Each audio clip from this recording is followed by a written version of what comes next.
Bonjour et bienvenue aux tendances des prix pour le mois de mai. On vient d'avoir le premier rapport du USDA pour 2024-2025. On va commencer par le facteur haussier. Les importations chinoises de soya sont prévues atteindre un niveau record de 109 millions de tonnes en 2024-2025. Passons maintenant au facteur baissier. D'abord, a priori, ce rapport du USDA est baissier puisque les prix du maïs, du soya et du blé sont prévus chuter en 2024-2025. D'un autre côté, sur la base des intentions d'ensemencement et en prenant les rendements moyens tendanciels, la production américaine de soya est prévue augmenter cette année et celle du maïs diminuer. Pourtant, les stocks des deux grains sont prévus augmenter en 2025. Au Brésil, maintenant, la production de soya est toujours estimée à un niveau quasi record par l'USDA à 154 millions de tonnes, soit juste une baisse d'1 million de tonnes par rapport au mois précédent. D'autres analystes sont à des niveaux plus bas, mais il faut reconnaître aussi que les estimations au Brésil commencent à se rapprocher de celles de l'USDA.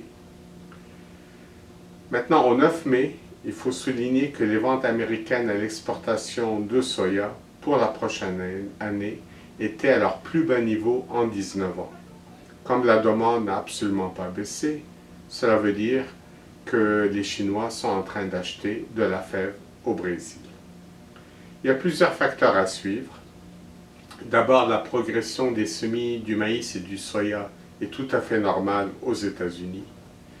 En Russie, le sud du pays a un déficit hydrique.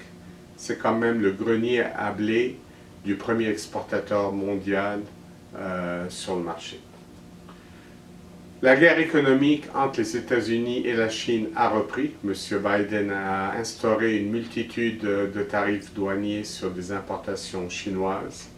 C'est certain que la Chine va répliquer et qu'elle fera son possible pour s'approvisionner auprès d'autres exportateurs de grains.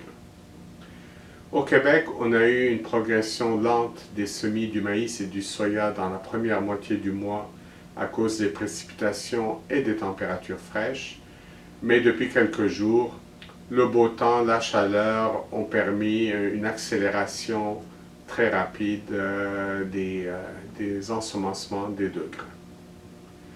Maintenant, notre scénario des prix, il est inchangé, il demeure neutre à baissier. On a un raffermissement progressif des prix locaux du maïs depuis la dégringolade qu'on avait connue en janvier et février.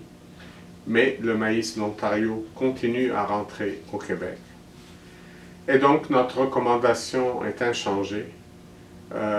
Pour les producteurs, ce serait une bonne stratégie de profiter des rebonds boursiers pour fermer des prix. Voici ce qui conclut les tendances pour le mois de mai. Au plaisir de vous retrouver en juin.